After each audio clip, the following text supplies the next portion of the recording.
Students, welcome to the channel entrance exam guide. So friends, आज हम इस video में जो बात करने वाले आज के जो हमारा वीडियो का टॉपिक है वो है आईपीएस ऑफिसर के ऊपर। यानी कि guys, how to become an IPS officer. आप आईपीएस ऑफिसर किस तरह से जो है बन सकते हैं। सो गाइस, इस वीडियो में हम जो फुल डिटेल इन्फॉर्मेशन डिस्कस करेंगे। लाइक आपका जो ग्रेजुएशन क्वालिफिकेशन क्या चाहिए, एलिजिबिलिटी क्राइटेरिया क्या होनी चाहिए, एज लिमिट हो गया, कितनी बार आप एग्जाम के लिए अटेम्प्ट कर सकते हैं, फिर उसके बाद सिलेक्शन प्रोसीजर क्या रहेगा, सैलरी क्या रहेगी, एग्जाम पैटर्न क्या रहता है, means A to Z start to end हर एक डिटेल इन्फॉर्मेशन जो हम डिस्कस करेंगे यहाँ पे आईपीएस के रिगार्डिंग। सो गाइस, वीडियो को एंड तक देखिएगा। आई होप आपके जो आईपीएस के रिगार्डिंग जितने भी डाउट सारे डाउट्स क्लियर हो जाएंगे। उसी के साथ चैनल को सब्सक्राइब करना ना भूलें, साथ ही साथ बेल आइकन बटन भी दबा, ताकि इन फ्यूचर हम कोई और नया जो है अपडेट डालते हैं आईपीएस के रिगार्डिंग और कोई भी इंफॉर्मेशन डालते हैं तो वीडियो के माध्यम से आप लोगों को हम अपडेट कर पाएंगे, आपको नोटिफाई कर पाएंगे।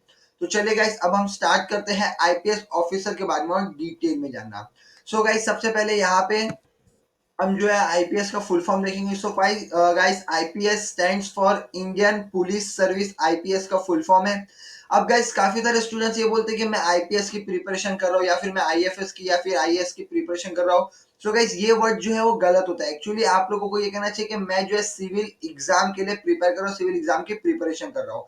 क्योंकि guys, IPS, IAS, IFS, IRS, ऐसे जो भी ये सारे के सारे एग्जाम है, ये सारे के सारे जो जो भी पोस्ट है, सबके पोस्ट की जो एक ही एग्जाम होता है, जो कि जिसे हम सिविल सर्विस एग्जाम के द्वारा जो कि कंडक्ट करवाया जाता है यूपीएससी के द्वारा। सो गाइस, आप इस तरह से नहीं कह सकते मैं आईएएस या आईपीएस के लिए प्रिपेयर कर रहा हूँ। आपको कहना है कि हम सिविल सर्विस एग्जाम के लिए प्रिपरेशन कर रहे हैं। उसी के साथ आप सब मीन्स ये सारे के सारे पोस्टों के लिए जो एक ही एग्जाम यूपीएससी के द्वारा कंडक्ट करवाया जाता है। और इस एग्जाम के फॉर्म भरने के पहले आपको जो है पूछा जाता है कि आपकी जो प्रीफर जो मतलब आप कौन क्या ज्यादा प्रीफर करते हैं, आईएएस या आईपीएस या आईएफएस, आईआरएस। जो भी पोस्ट आप ज्यादा प्रीफर करते हो वो आपको अपने प्रीफरेंस के हिसाब से सेलेक्ट करनी रहती है, फर्स्ट सेकंड थर्ड फोर्थ करके। फिर उसके बाद आपके मार्क्स के बेसिस पे आपको वो जो है पोस्ट आपके प्रीफरेंस के हिसाब से जो है वो दी जाती है। सो गाइस, चलिए अब हम स्टार्ट करते हैं। तो सबसे पहले हम देखेंगे कि आईपीएस बनने के लिए आपकी जो है एजुकेशन क्वालिफिकेशन क्या रहनी चाहिए। सो गाइस, आप जो है ग्रेजुएट पास रहनी चाहिए, या तो आप अगर आप लास्ट ईयर है ग्रेजुएशन के, आप फाइनल ईयर में ग्रेजुएट के अपियरिंग स्टूडेंट है, तो भी आप इस एग्जाम के लिए जो एलिजिबल है। फॉर एग्जाम्पल, अगर आपने BSc, BCom, BA, BCA, BBA, medical engineering, किसी भी मेडिकल किसी भी फील्ड में डिग्री ली है, तो आप इस एग्जाम के लिए जो आप एजुकेशन क्वालिफिकेशन को जो है सेटिस्फाई करते हैं। साथ ही साथ गाइस, आप जो है इंडियन सिटीजन रहनी चाहिए, भारतीय नागरिक रहनी चाहिए आप। और बात करें एप्लीकेशन फॉर्म की, तो गाइस एप्लीकेशन फॉर्म जो है वो इसका मोस्ट प्रोबेबली जो है फरवरी में ही रिलीज होता है। लास्ट ईयर भी जो इसका एप्लीकेशन फॉर्म है फेब में रिलीज हुआ था, तो इस बार भी चांसेस है कि फेब में ही एप्लीकेशन फॉर्म रिलीज होगा। अब गाइस, जैसे ही एप्लीकेशन फॉर्म रिलीज हो तो आप चाहते हैं कि आपको वीडियो के माध्यम से अपडेट कर दिया जाए, आपको नोटिफाई कर दिया जाए, तो उसके लिए चैनल को सब्सक्राइब कर लीजिए। साथ ही साथ जो बेल आइकन बटन है उसे दबाना ना भूले, ताकि एप्लीकेशन फॉर्म रिलीज होते हम आपको एक वीडियो के माध्यम से अपडेट कर देंगे। उस वीडियो में आप लोगों को लाइव एप्लीकेशन फॉर्म भी फिल करके बताया जाएगा। बात करते हैं अभी एज लिमिट की। सो गाइस, एज लिमिट यहाँ पे जो है क्राइटेरिया वाइज डिवाइड की गई है। Like for example, general caste के लिए मिनिमम एज लिमिट यहाँ पे सबके लिए सेम है, 21 ईयर्स जो है मिनिमम एज लिमिट है। मैक्सिमम एज लिमिट जो है हर किसी के लिए डिफर करती है। सो गाइस, जनरल कास्ट के लिए जो मैक्सिमम एज लिमिट है वो 32 ईयर्स है। ओबीसी के लिए, अदर बैकवर्ड कास्ट के लिए 35 है। और एससी एसटी शेड्यूल का शेड्यूल ट्राइब के लिए जो है 37 ईयर्स जो है यहाँ पे मैक्सिमम एज लिमिट है। जम्मू कश्मीर माइग्रेंट के लिए मैक्सिमम एज लिमिट 37 है।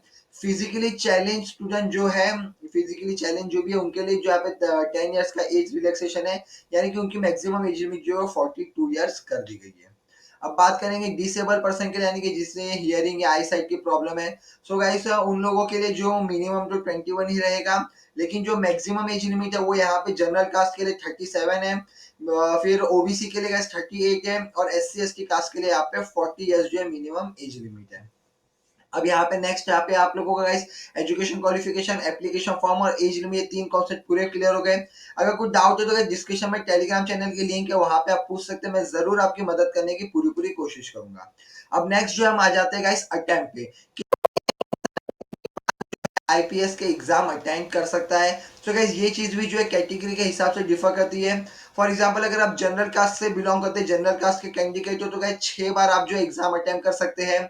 वही ओबीसी सॉरी गाइस, वही जो ओबीसी के कैंडिडेट है, वो ओबीसी के कैंडिडेट जो है 9 बार अटेम्प्ट कर सकते हैं, यानी कि टोटल 9 अटेम्प्ट आप लोगों को दिए जाएंगे। और जो नेक्स्ट एससी और एसटी कास्ट के कैंडिडेट है, उन्हें जो है अनलिमिटेड अटेम्प्ट, यानी कि वो कितनी भी बार इमीडिएटली वो है अटेम्प्ट कर सकते हैं। अब बात करेंगे जेके माइग्रेंट्स की, तो गाइस जो जेके माइग्रेंट्स है उनकी जो अटेम्प्ट लिमिट है वो up to the age limit पे डिपेंड करती है। अब गाइस सबसे बड़ा सवाल ये रहता है स्टूडेंट्स के माइंड में कि अटेम्प्ट काउंट कब होगा। मीन्स अगर आप एप्लीकेशन फॉर्म फिल करते हैं और एप्लीकेशन फॉर्म फिल करने के बाद आप एग्जाम नहीं देते तो भी अटेम्प्ट काउंट होगा। तो गाइस इसका आंसर है नो। अगर आप एप्लीकेशन फॉर्म फिल करते हैं और आप एग्जाम नहीं देते तो आपका अटेम्प्ट काउंट नहीं होगा। फॉर एग्जाम्पल एक कैंडिडेट है जनरल कास्ट में, अभी तक एक भी बार एग्जाम नहीं दिया, फर्स्ट टाइम एप्लीकेशन फॉर्म भरा, एप्लीकेशन फॉर्म भरने के बाद उसने एग्जाम नहीं दिया तो उसका वो अटेम्प्ट फिर भी जीरो ही रहेगा, अटेम्प्ट काउंट नहीं होगा। अटेम्प्ट तभी काउंट होगा जब आप एप्लीकेशन फॉर्म फिल करते हो, उसका जो प्रिलिमिनरी एग्जाम है वो उसके लिए अटेंड करते हैं, जो प्रिलिमिनरी एग्जामिनेशन में अगर आप बैठते हैं तो ही आपका अटेम्प्ट काउंट होगा। तो गाइस अटेम्प्ट का सेक्शन भी क्लियर हो गया। अब आते हैं सिलेक्शन प्रोसीजर पे। सो गाइस सिलेक्शन प्रोसीजर के बारे में आपको थोड़ा एक जो जनरल नॉलेज टाइप जैसा मींस एक्स्ट्रा नॉलेज टाइप आपके लिए समझ लीजिए। तो गाइस आपको पता हो कि टोटल 10 लाख जो है फॉर्म फिल्स किए जाते हैं आईपीएस के लिए। उसमें से जो 5 लाख जो प्रिलिमिनरी एग्जाम तक पहुंच पाते हैं, 15,000 कैंडिडेट जो है क्वालिफाई कर पाते हैं एग्जाम को। 15,000 में से गाइस 2,800 यानी कि 2,800 कैंडिडेट्स इंटरव्यू के लिए जो है एक्सेप्ट किए जाते हैं और उसमें से जो है गाइस 800 यानी कि 800 स्टूडेंट जो है सेलेक्ट हो पाते हैं आईपीएस के पोस्ट के लिए।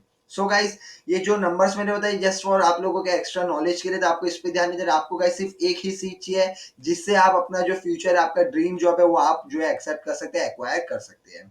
तो आपको इसके लिए सिंपली गाइस क्या करना होगा, कंसल्टेशन करके पूरी शिद्दत से पढ़ाई करनी है और आप जरूर जो है आईपीएस बन सकते हैं, आईपीएस ऑफिसर आप जो है रिक्रूट हो सकते हैं। अब गाइस नेक्स्ट हम बात करेंगे यहाँ पे एग्जाम पैटर्न के बारे में। सो गाइस एग्जाम पैटर्न के यहाँ पे मैं आपको बता दूं कि जो आईपीएस का जो एग्जाम होता है गाइस, यानी कि सिविल सर्विस का जो एग्जाम है तो तीन सेक्शंस में, तीन स्टेप्स में डिवाइड आप उसको बोल सकते हैं। पहला जो होता है प्रिलिमिनरी एग्जाम होता है, सेकंड जो है मेंस एग्जाम होता है, थर्ड जो होता है वो होता है इंटरव्यू राउंड। सो गाइस जो प्रिलिमिनरी एग्जाम होता है इसमें दो पार्ट्स रहते हैं, एक एग्जाम रहता है और एक सी सेट का एग्जाम रहता है। गाइस जो फर्स्ट स्टेप है प्रिलिमिनरी एग्जाम, वो गाइस सिर्फ एक क्वालिफाइंग एग्जामिनेशन रहता है।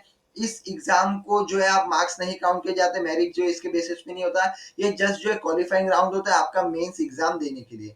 जब आप फर्स्ट राउंड यानी कि प्रीलिमिनरी एग्जाम जब क्लियर कर लेते तो आपको जो है मेंस एग्जाम में अटेंड करने दिया जाएगा और मेंस एग्जाम में आपके जो मेरिट लिस्ट निकाली जाएगी, फिर कट ऑफ सेट किया जाएगा। कट ऑफ से अच्छे मार्क्स, आपने ज्यादा मार्क्स लाए होंगे तो आप लोगों को इंटरव्यू राउंड में जो है भेजा जाएगा। अब गाइस कई सारे स्टूडेंट जो है रिटन एग्जाम क्लियर कर लेते लेकिन इंटरव्यू राउंड में फेल हो जाते हैं। क्या होता है कि रिटन एग्जाम की प्रिपरेशन करते करते वो जो है इंटरव्यू राउंड तक की जो है प्रिपरेशन नहीं करते इंटरव्यू के लिए। तो कहते आपको अपने इंटरव्यू पे भी ध्यान देना लगेगा, आपको अपनी पर्सनैलिटी पे ध्यान देना होगा, कॉन्फिडेंस लेवल हो गया, वे ऑफ टॉकिंग हो गया, ड्रेसिंग सेंस हो गया। तो गाइस ये सारी चीजें भी बहुत ही ज्यादा जरूरी है आपके इंटरव्यू राउंड के लिए। तो गाइस ये था एक आपका एग्जाम पैटर्न टाइप की, इस टाइप के जो है इतने जो अलग अलग स्टेजेस में आपका जो है एग्जाम सिविल सर्विस का जो है वो डिवाइड किया हुआ है। अब गाइस जो एक और एक्सपेक्ट है वो स्टूडेंट्स के माइंड में रहता है कि सैलरी, कि अगर आप आईएएस ऑफिसर बन जाते हैं, आईपीएस ऑफिसर बन जाते हैं तो गाइस उसकी सैलरी क्या रहती है। तो गाइस अगर आप एसपी बनते हैं तो उसकी जो है 78,000 तक जो है सैलरी रहती है। एसएसपी की जो रहती है गाइस वो 1,31,000 के अराउंड जो है सैलरी रहती है। एक्चुअली गाइस यहाँ पे जो सैलरी वो फिक्स सैलरी नहीं, हर एक पोस्ट के लिए जो अलग अलग सैलरी, तो यहाँ पे मैं हर एक पोस्ट के हिसाब से आपको जो है एक एवरेज सैलरी बता दे रहा हूँ। डीआईजी जो रहते हैं उनकी सैलरी जो है 1,44,000 के अराउंड रहती है और डीजीपी की 1,82,000 के अराउंड रहती है। और गाइस इसी के साथ प्लस आपको बहुत सारी जो है फैसिलिटीज मिलती है, लाइक आपको मेडिकल अलाउंसेस मिलते हैं, ट्रैवलिंग अलाउंसेस, आपको जो है घर मिलता है, कार मिलती है, स्कूल अलाउंसेस और भी कई सारे आपको जो अलाउंसेस जो है गवर्नमेंट के थ्रू जो है गाइस मिलते हैं।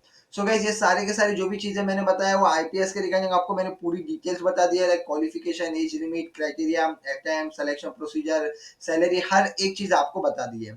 अगर आपको फिर भी कुछ डाउट है, अगर आपको और एक्स्ट्रा नॉलेज चाहिए तो डिस्क्रिप्शन में टेलीग्राम चैनल में आप मुझसे पूछ सकते हैं या फिर इस वीडियो में कमेंट भी कर सकते हैं। मैं जरूर आपकी मदद करने की पूरी पूरी कोशिश करूंगा, आपको जो नॉलेज देने की पूरी कोशिश करूंगा।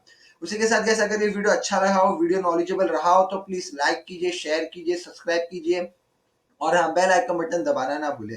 Thank you friends and best of luck for your future.